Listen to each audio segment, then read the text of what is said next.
Welcome to a special episode of Talk Gladiators. I am Karl, and with me today is Siegfried. Hello, Siegfried. Hey, Karl. I say special because this is a mini podcast that I will be hosting. Normally, Siegfried would be hosting our podcast, but today it'll be a little episode that I'll be doing along with Siegfried. What we're going to be talking about today is science and the role that science plays in our culture, how it has changed throughout the years, and how, in my opinion, we need a science revival. Now, I thought to begin that I'd like to read a portion of John F. Kennedy's speech while he was president at Rice University. Now, this was on September 12th, 1962, and this is the famous space race speech where he announces that he's going to direct the federal government to land men on the moon. And there's a whole lot to the speech. I strongly recommend people listen to it or view it. In my opinion, it's one of the best speeches that any president has ever given. And obviously, it has stood the test of time. So without further ado, this is the words of John F. Kennedy. I'll read them from his Rice University speech in September 1962. And I've selected certain portions that I wanted to highlight. No man can fully grasp how far and how fast we have come, but condense, if you will, the 50,000 years of man's recorded history in a time span of but a half century. Stated in these terms, we know very little about the first 40 years, except at the end of them, advanced man had learned to use the skins of animals to cover them. Then, about 10 years ago, under this standard, man emerged from his caves to construct other kinds of shelter. Only 5 years ago, man learned to write and use a cart with wheels. Christianity began less than 2 years ago. The printing press came this year, and then less than 2 months ago, during this whole 50-year span of human history, the steam engine provided a new source of power. Newton explored the meaning of gravity. Last month, electric lights and telephones and automobiles and airplanes became available. Only last week did we develop penicillin and television and nuclear power. And now, if America's new spacecraft succeeds in reaching Venus, we will literally have reached the stars before midnight tonight. This is a breathtaking pace, and such a pace cannot help but create new ills as it dispels old, new ignorance, new problems, new dangers. Surely the opening vistas of space promised high costs and hardships, as well as high reward. Those who came before us made certain that this country rode the first waves of the industrial revolutions, the first waves of modern invention, and the first wave of nuclear power, and this generation does not intend to founder in the backwash of the coming age of space. We mean to be a part of it. We mean to lead it. For the eyes of the world now look into space, to the moon and to the planets beyond, and we have vowed that we shall not see it governed by a hostile flag of conquest, but by a banner of freedom and peace. We have vowed that we shall not see space filled with weapons of mass destruction, but with instruments of knowledge and understanding. Yet the vows of this nation can only be fulfilled if we in this nation are first, and therefore we intend to be first. In short, our leadership in science and in industry, our hopes for peace and security, our obligations to ourselves as well as others, all require us to make this effort, to solve these mysteries, to solve them for the good of all men, and to become the world's leading spacefaring nation. And then later, he goes on to perhaps the most famous part of this speech. We choose to go to the moon.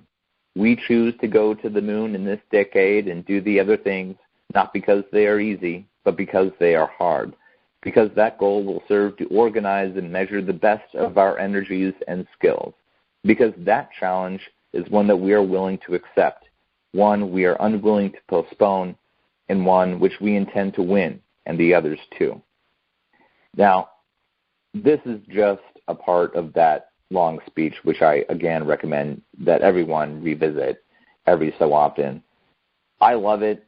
Frankly, that last part there is actually my ringtone, the first half of it anyway. Right. And it just touches on so many things that I think are so important.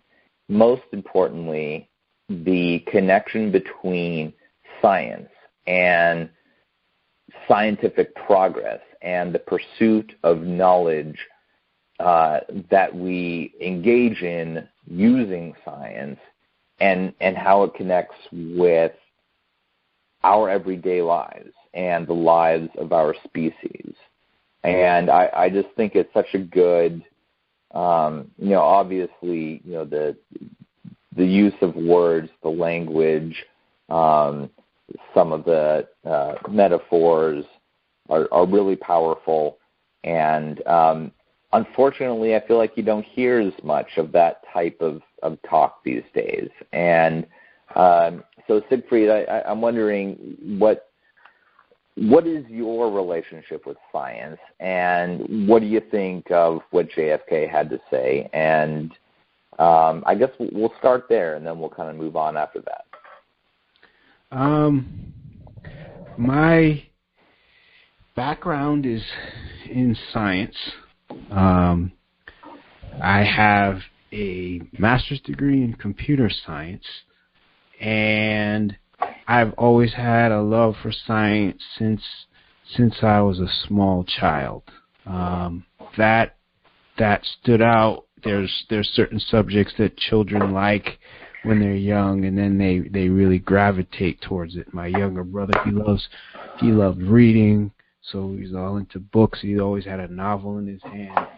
Well, mine was actually astronomy, and my first report ever was on the planet Saturn. And I remember writing it, and I was so proud of it. I mean, back then, they had this book called The Universe. And it was a picture book, and it had all the photos of the best that they could at the time of Saturn. I believe Voyager hadn't reached there quite yet, because the book was, I think it was written in the 70s. And this that would have been, I think Voyager was launched in 79. Yeah, they didn't reach Saturn until the 80s, I think, mid-80s. Yeah. But I was fascinated. They didn't know it had 60-something moons at the time. It had, I think, 15 discovered, because Voyager, when it passed through, it discovered a lot of that. Voyager 1 and I think 2 also passed through. And I've always been fascinated by it. And it's like JFK said. I mean, because of NASA and science that really has progressed a lot of mankind. Neil deGrasse Tyson, who has taken over from your namesake on Cosmos, he talks about this all the time, that when we progress in science, when we defund science, society kind of takes a plunge as well, because we stop moving forward, because a lot of the progress that we see with our cell phones, latest computers, all that comes from actual government funding of science. And I think that when we don't invest in things like that, and usually it is a Republican that doesn't want to do these things, they find it a waste, I just find that society's at a loss. Yeah, that's a good point. When and it's not just the sort of metaphysical satisfaction we get from understanding new things about the universe. It's also practical developments. Science is a method of exploring nature that helps explain natural phenomenon, and we have used that for, really since we started doing basic experiments, like, what happens if I plant this seed from this strain of grass that I just found? Everything to that, to the Large Hadron particle accelerator in Switzerland. And in both of those incidences, the product of that exploration may not have seemed obvious at the time, but now that we've begun to look back at the data, obviously we learned from growing seeds that you could actually domesticate plants, which was enormously helpful. And so it's been not just a metaphysical, I think, boost to humanity, but also a very practical one, which kind of reminds me that it's not always clear when we talk about science in culture or in other areas of life what we mean by science. And so I think what sometimes gets lost is that science is a process. It is not a mathematical formula. It doesn't just, if you call something scientific, that doesn't make it any more right than something that isn't scientific. Science is a process. So the scientific method, right, if you remember, hopefully you learned this in middle school and high school, I hope everyone did. Science is the process by which you observe a phenomena. You come up with interesting questions about why that phenomena happens, how it relates to other phenomena you see.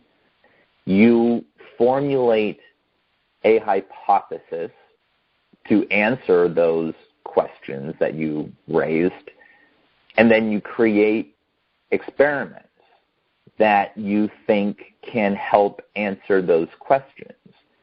And if you run an experiment that you think is a good experiment and you get a result that you don't expect, either your theory is wrong or your experiment isn't good enough.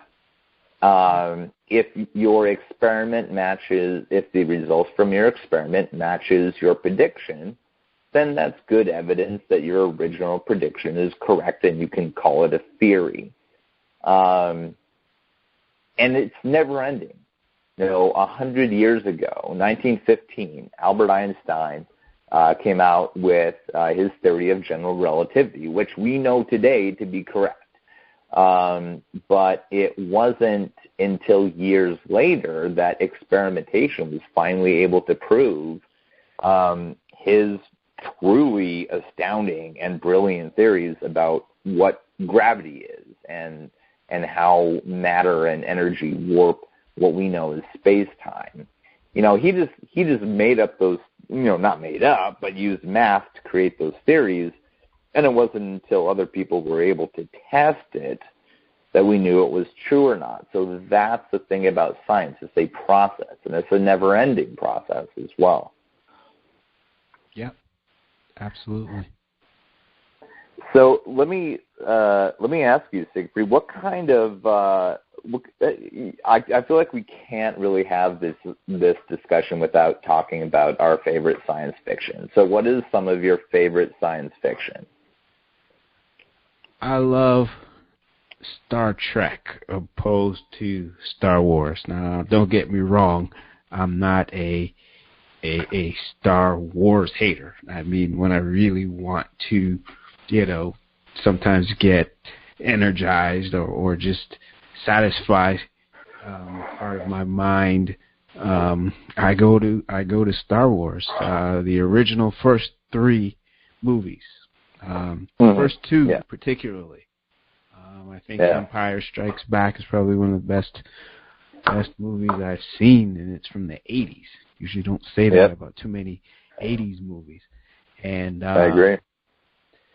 Amazing, just amazing movies. And Star Trek, The Next Generation, when we were in college, that is, for those that don't know, that is the Star Trek that came after the original, started in the 80s.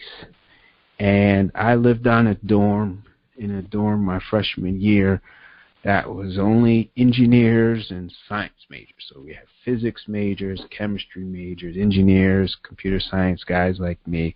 That's all that lived in the dorm. And it was all guys, about maybe 40, 50 of us. But when that came on, when it was still it's not in syndication, I mean, it was live. And when that came on, it didn't matter who had a final or who had a test or who had a paper. Yeah. Everybody came to watch Picard, Riker, Geordi, Data, Guinan, Beverly Crusher. Q. I still watch Q. I still watch those repeats. I mean, that's just, to me, masterpiece, combination of science and fiction.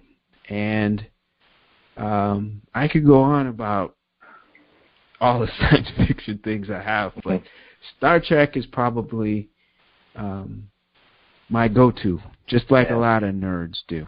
So I am in total agreement on the Star Trek thing. The Next Generation was, I think I was pretty little when that was playing, but I've since rewatched the entire series and loved it even more than I did before. And what's great about Next Generation and also the original, which I've seen most of, but am not quite as familiar with, is it doesn't rely at all on action. You know, you're not like begging for the next big space fight. You know, it's about, people, but they're aliens. Yep. But it's about civilization and clashes of culture and class and relationships, deeper questions about who we are as human beings. Mm-hmm.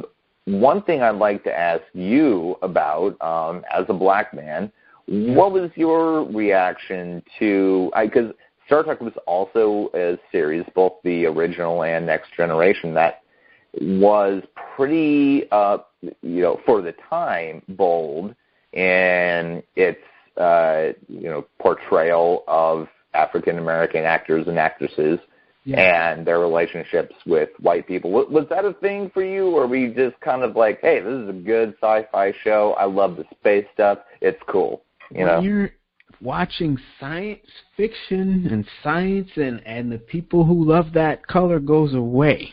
And I'm a guy very conscious of race, very conscious. So now that I think about it, I'm like, well, wait a minute. The chief science guy was Geordi, chief engineer, I should say. And that is smartest guy on the ship. Yeah, outside of Data. Data is artificial, but I didn't even think of that until just now. You know me from the political podcast, how I talk about black people. That just occurred to me.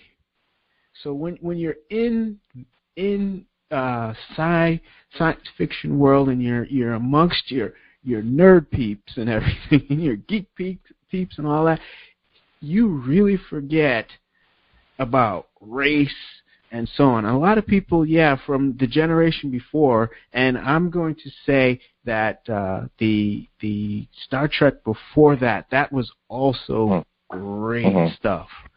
I mean, I just have to put aside the special effects thing, and once I do that, you can just sit there and really enjoy that. I mean, it is great stuff. It's like Alfred Hitchcock kind of stuff. If you can put the black and white away and just watch it, you will be blown away. But, you know, Lieutenant Uhura being the, I think she had one of the first interracial kiss, and that was a big deal back then. Big deal, yeah. I think it wasn't allowed to be shown, I believe, in some states. I could be wrong about that, so don't quote me on that. But, yeah, it created a huge controversy. It was huge. And, again, I have some people of the time, it's more like society brings up that stuff. But, again, science fiction, it tends to break a lot of barriers. Science and science fiction, it tends to break a lot of barriers when you're amongst these people, because the pursuit of knowledge, you kind of forget sometimes that you're working with people that are completely different than you are. And as race aware of a person I am, that never once crossed my mind. And a lot of people from the generation before me, they say the same thing. Also with the next one, which was Deep Space Nine. Matter of fact, the first 4 Star Trek series, they're great. Originals, Next Generation, Deep Space Nine, Voyager with the female captain. Just awesome stuff. Captain Janeway. And Captain Janeway, absolutely. Captain Sisko. Cisco, the black captain. Now, I do remember that. I do saying, oh, man, a black guy in charge? And I was wondering, you know, if people would accept that. And surely the science people did. Mm-hmm. They did. The people that are into science fiction and so on, they gave him a fair shot. And I didn't hear, you know, he's a black guy, can he lead and all that. That actor just did a great job, and people accept it. Now, I mean, is he going to be ranked as great as Picard and Kirk? No, because it's hard to break those two. But he is still highly respected in the sci-fi community.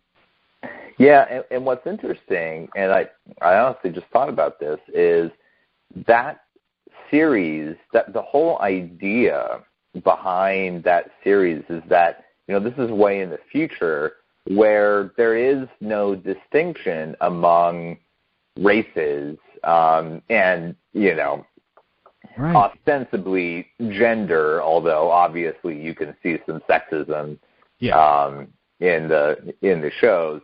But it allows the show to not have to talk about it outright. You know, it's just, you have Captain Sisko, and he's just the captain. Like, whether it doesn't matter as far as the show is concerned, the fact that he's black is not important at all. Like, there's no, you know, scene, as far as I know, in Deep Space Nine where he talks about being a black captain. You know, because they don't have to do that. You know, the commentary is already there just by having the black captain, whereas some shows nowadays, that are, you know, set in more modern times, if you have a black character, you know, usually you'll have, you know, part of that character's story will be being black or being a woman in a, you know, certain profession or something like, or a gay man, or something like that, and you have to talk about it. So it's interesting that you can still engage in the social commentary without actually going there in the show, and that makes Star Trek, I think, pretty unique. And you know why that might be? Because they have aliens that are not even the same species. So how are you going to talk about race amongst humans who are one of many different civilizations, several different species? Race just seems to be insignificant. It's like, you know, talking about the difference between green-eyed and blue-eyed people here on Earth. Mm-hmm. Yeah, and they do go, you know, there are shows in Star Trek where the subliminal message is about race, but it'll be set in the context of different alien species. Like, oh, this species shouldn't, like, get together with this other species because they're different. And, and as viewers, you can view it without feeling guilty, which Correct. isn't always a good thing. Sometimes you want to have some, maybe a little bit of guilt for certain things, but we won't go there. But you don't have to deal with that baggage as a viewer while still reflecting on what it really means to be different and what, whether it matters or not. You're right. That is cool because that is how they get around speaking about race. Because it's not about race; it's about the aliens, and that is a neat trick how they do that. And no one alien really fully matches up to races here on Earth. I mean, some of them kind of take a lot of the quote-unquote traits of certain, or stereotypes of certain races, but not fully. So you can't really put everything, okay, these are Asians, and these are white people, and these are black people. So they kind of get you to guess about things. Absolutely. Who they're talking about. Absolutely. So I want to move on, and just kind of a fun little fact. It doesn't really have a lot to do with what we're talking about, but it's science related. It wasn't until 1929 that Edwin Hubble published his paper showing that there was more than one galaxy, that the Milky Way was not the only galaxy in the universe. Now, I just want people to think about that for a second. Less than 100 years ago, people assumed that our galaxy was the only galaxy in the entire universe, that our galaxy was the universe. Think about what we're going to know another 90, 100 years from now. It's mind-boggling, and it's all thanks to that pursuit of science that JFK was talking about. But what I want to get into in this last segment here is what is happening today in our culture when it comes to science. I am normally an optimist. I don't go overboard, but I like to think that ultimately, things will turn out well. I am really concerned about how science is being politicized and how science is increasingly being viewed as simply another point of view. It's just an opinion, and any other, and you can just have any other opinion that is unscientific, and it carries the same weight in terms of whether or not it's true as a scientific one. And again, remember what I said about what science is. It's a process by which you test ideas with experiments. And if they're social experiments, you know what? Those are hard to do, but you can do them. If we cut taxes for the wealthiest 0.1% in this country today, is that going to boost economic growth?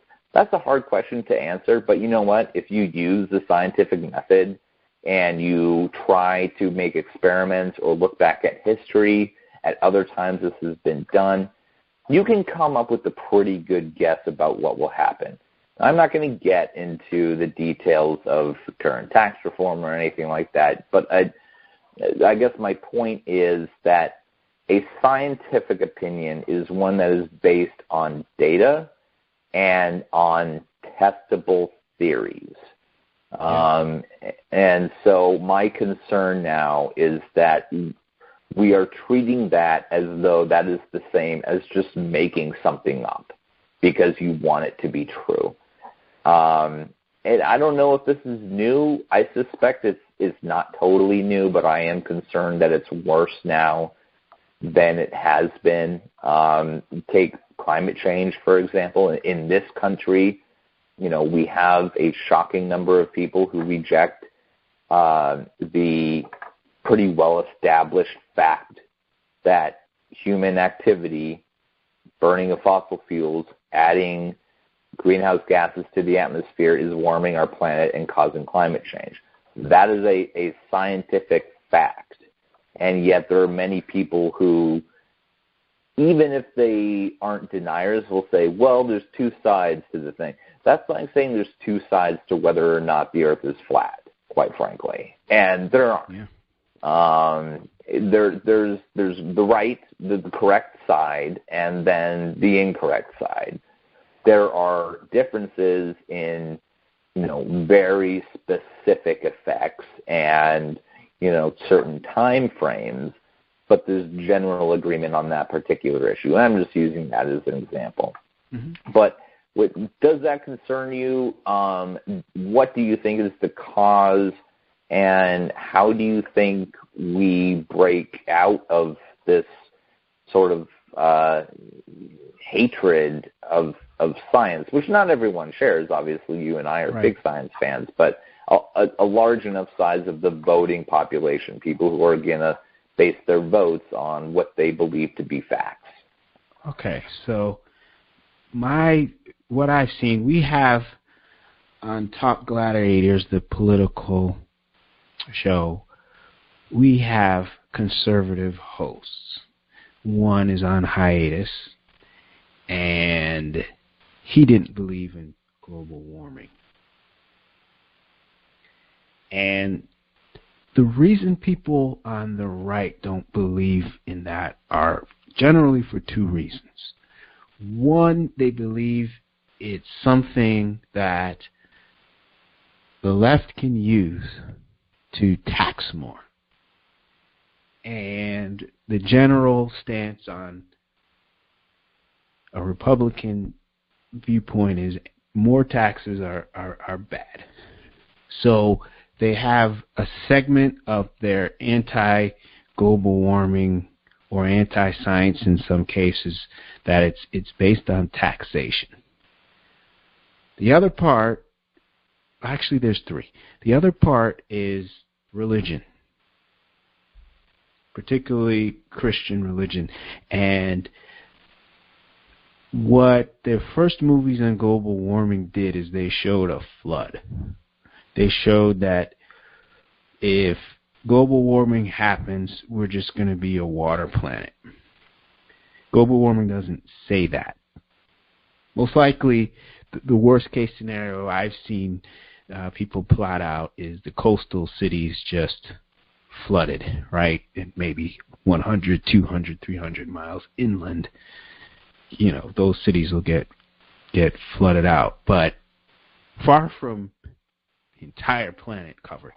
And in the Bible, although that does amount to like 1 billion or more people who would be displaced. Exactly, but that's not their concern. Their concern is that the entire planet, because the Bible says that in Noah's Ark, the entire planet was wiped out. And then what God said was, I will never wipe out the entire planet again. So they were concerned that, okay, this is going against these scriptures, therefore it can't be true. So there's a segment that steps forward from. And then third and final is just the ignorance, right? So uneducated people, not people that don't necessarily go to school, but people don't understand science in general, or even just people distrustful of anything that the left says. And they just, if you say that's what it is, if Al Gore said it can't be true. And it's unfortunate, but those three things drive it. The only thing I could see that's fair is maybe the taxation thing, because at least that there's some sense to it. But in the long term, what's taxes if people die, like you said, by the millions and potentially billions, right? What sense does it make? Huh? Or get displaced. Or get displaced. Yeah. I mean, the taxes will never amount to what the damage will be when the seas start rising, or we get a total greenhouse effect and the temperatures are just unbearable. That just starts killing a lot of species, a lot of life, and, just changes our whole way of life. So the tax is ridiculous. That's just the dumbest argument, because what you're saving is nothing. You're spiting your nose for your face at that point. So that's what I see in there. And when we get our host back, you will see. Yeah. The last thing I'll say to wrap up is, I think there is some bipartisan anti-science fervor out there. You do have, anti-vaxxers, for example, who tend to be on the left, and, they're also rejecting science. And so I think in certain instances you can assign partisan blame, but I think there's a disturbing wave of anti-science sentiment throughout the whole population. And I think we really need to get to the bottom of it, because, we're not going to be able to do things like land on the moon, build faster computers, tackle climate change, keep people healthy without science. And it's really a beautiful thing. Karl Saygan, my hero, said that human beings are a way for the universe to understand itself. Mm-hmm. And I think that's a pretty powerful notion. And with that, I think we'll wrap it up. Thank you, Siegfried. That was awesome. I love talking about science, and so I hope we'll continue discussion later on. Yes. All right. Don't forget to like and subscribe to Talk Gladiators. That way we can keep bringing you more shows, and we can let you know if you subscribe when new shows are posted. Thank you. Very good.